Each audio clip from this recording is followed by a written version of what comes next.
காதோரம் சொல்ல கதைகள் 100 இருக்கு. வானொலிக்குள்ள நாடக மேடை இருக்கு. Hello radio reels.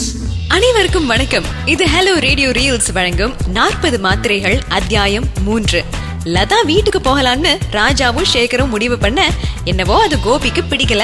சுந்தரோட ஆசை லதாவை பாக்கணும் அப்படிங்கறது. இந்த நிலைமையிலயாவது லதா சுந்தர பார்த்தா அப்படின்டா காதலை ஏத்துக்குவா அப்படிங்கிற நம்பிக்கையோட ராஜா.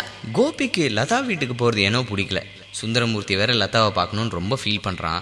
செந்தூர பூவையில வர விஜயகாந்த் மாதிரி கடைசி ஆசைன்னு வேற சொல்றான். சேகர் மட்டும்தான் ஒரு ட்ரை பண்ணலாமே அப்படின்னு சொல்றான். சரி, வார்டனோட கிளம்பலான்னு முடிவு பண்ணும்போது, டேய் சேகர், நீ இங்கே இரு, நான் போயிட்டு வந்துடுறேன். டே கோபி, ஏன்டா ஏதோ மாதிரி இருக்க? இல்லடா, எனக்கு இது சரியா படல. விட்ரா, ட்ரை பண்ணுவோம். 5 நிமிஷம் ஆச்சு லதா வீட்டு கதவு திறக்க. நாங்க என்னமோ திருட மாதிரி திருநாய்ங்க எல்லாம் எங்களையே பார்த்துட்டு இருந்துச்சு. லதாவோட அப்பா தூக்கம் நிரம்பிய கண்கள் சிவக்க கோவமா தெரிஞ்சாரு. வார்டன் விஷயம் சொன்னதும் லதாவை போய் எழுப்பினாரு. ஓ காட், இப்ப எப்படி இருக்காரு? எதுவும் சொல்றதுக்கு இல்ல லதா, உன் பேரையே சொல்லி புலம்பிட்டு இருக்கான். டேய், ஏன்டா இப்படி சொல்ற? பில்டப் தானே முக்கியம். இதோ 5 மினிட்ஸ்ல ரெடி ஆயிடுறேன். உங்களுக்கு சில்வர் பிளஸ் ஓட்ட தெரியுமா? கியர் வண்டி.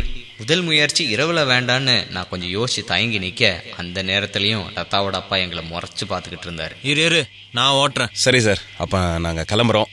கோபி, நீ லதாவை கூட்டிட்டு பத்திரமா வந்துரு. ரொம்ப தேங்க்ஸ் சார். இந்த மலை பிரதேசத்துல, அதுவும் இந்த குளிர்ல, நான் வேஸ்ட் வாட்டரோடவும் கோபி லதாவோடவும் கிளம்பணும். மறுபடியும் ஹாஸ்பிட்டல். எந்த விஷயத்தையும் பொருட்படுத்தாம நேரா சுந்தரமூர்த்தி படுத்திருந்த பெட்டு கிட்ட லதா போனா. எழுந்துடா லூசு பையலே. பொண்ணுங்கன்னா மட்டம்னு நினைச்சேடா.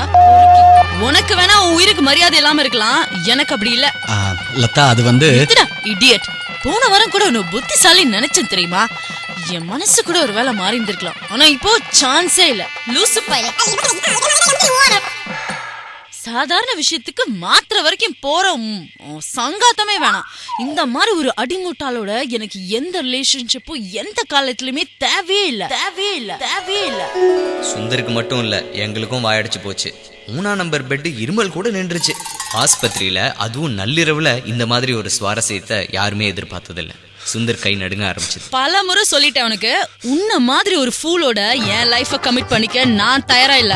இதுக்கு மேல செத்தா சாவு. யாருமே எதிர்பார்க்காத விஷயம், லதா இப்படி பேசுவான்னு. இதற்கு அப்புறம் சுந்தரோட வாழ்க்கை. நிஜமாவே லதா கோபத்துல தான் பேசினாளா? காத்திருங்கள். இது ஹலோ ரேடியோ ரீல்ஸ் வழங்கும் 40 மாத்திரைகள் அத்தியாயம் 3.